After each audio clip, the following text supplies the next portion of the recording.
Junmar Fajardo, PBA 8-time MVP. Sino ang mas magaling sa kanya? Mon Fernandez, Alvin Patrimonio, Benji Paras, Abet Gidaben, o iba pang mga naging PBA MVP. Totoo ba na si Junmar Fajardo ang Philippine basketball player na sinasabi nilang GOAT? Sino ang makakatapat kay Junmar Fajardo sa PBA ngayon para maagaw ang pagiging MVP niya?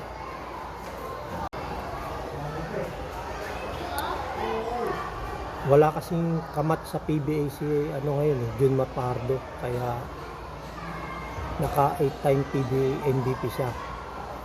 Pero para sa akin mas magaling pa rin si Mon Fernandez, Alvin Patrimonio, Benji Paras sa mga nakita ko at napanood ko na big man sa PBA.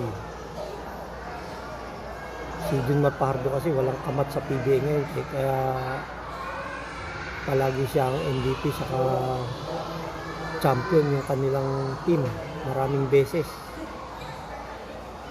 Hindi kagaya noong panahon na ang PBA balance pa. Ngayon hindi kasi balance yung liga sa PBA.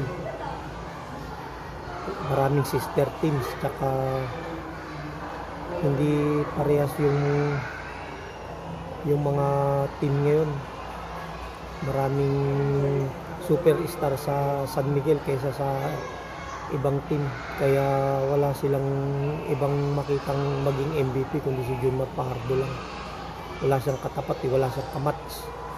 Siguro nung panahon nila Mon Fernandez, Patrimonio, Benji Paras, yan maraming kamat sila sa PBA nga, maraming magagaling na big man lalo sa depensa, kaya dumating pa yung mga PhilAm, kaya ganoon nagkaroon sila ng mga maraming katapat na magagaling na player.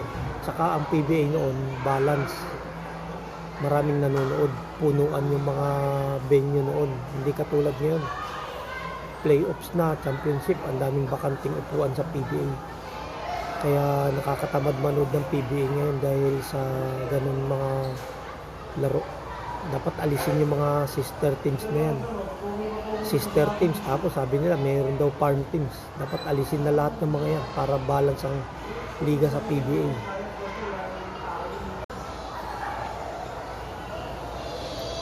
Sa PBA kasi ngayon walang makabantay kay Junmar Fajardo Hindi kagaya noon, may Jericho Diniera, may Benji Paras, may Yoyoy Villamin, may Abby King, may Alvin Teng, may Ibestag na DC. Maraming magagaling sa depensa noon, no? Katulad nila Art de la Cruz, sila Chris Jackson. Yung mga defensive player noon matindi. Kahit na mga import nahihirapan, hindi kagaya ngayon. Kaya PBA MVP si Junmar Fajardo 8-time, talagang wala kasi siyang kamat. Siguro kung inabot niya yung mga katulad nila Codinera, yung naglaro sila noon, nagkasabay-sabay sila, mahihirapan din siya. Kagaya nila Marlo Aquino, sila Bonel Balingit, yun. Ngayon wala sino kamats ni Junmar. Hindi naman tayo against kay Junmar Fajardo. Marami naman sasabi na magaling din naman siyang player, pero ang PBA kasi ngayon hindi balance.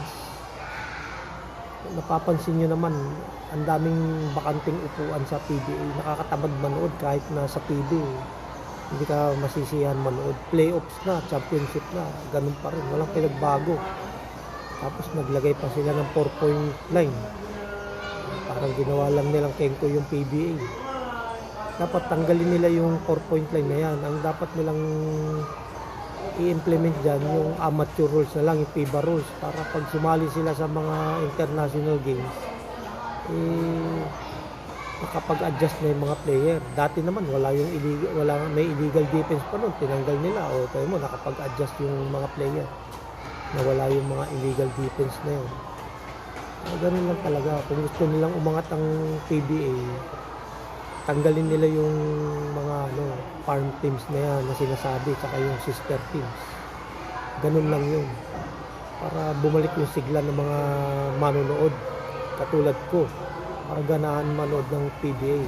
Nakakamiss tuloy manood ng mga games noon. Yung 90s. Sila Alvin Patrimonio, sila Mon Fernandez. Pag sila yung naglalaban, talagang walang bakanting upuan makita, lalo na yung Ginebra, Añejo, yun, si Jaworski. Talagang the best talaga ng PBA noon kumpara ngayon. Baguhin sana ng PBA yung sistema nila para bumalik yung sigla ng mga PBA fans. Kasi ang PBA dyan kumukuha ng mga players na ipinapadala para lumaban sa iba't ibang competition sa international basketball games. Kaya dapat ayusin nila ang PBA. Kaya marami pang nanonood sa MPBL. Mas maganda pa ang MPBL ngayon kaysa sa PBA. Nakakatabad-balod ng PBA talaga ngayon. Mas masaya pa sa MPBL manood. Talagang yung pisikalan, yung talagang makikita mo yung mga player, talagang humingiwi yung mga mukha nila. Tsaka walang sister teams, talagang laban lang.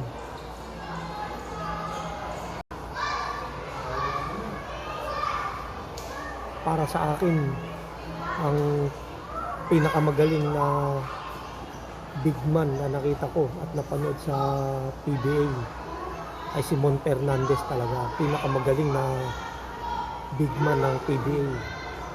Ang galing talagang lahat kaya niyang gawin. Point guard, shooting guard, small forward, power forward, center. Lalo na pag nagdi-dribble siya, court to court, talaga ang galing.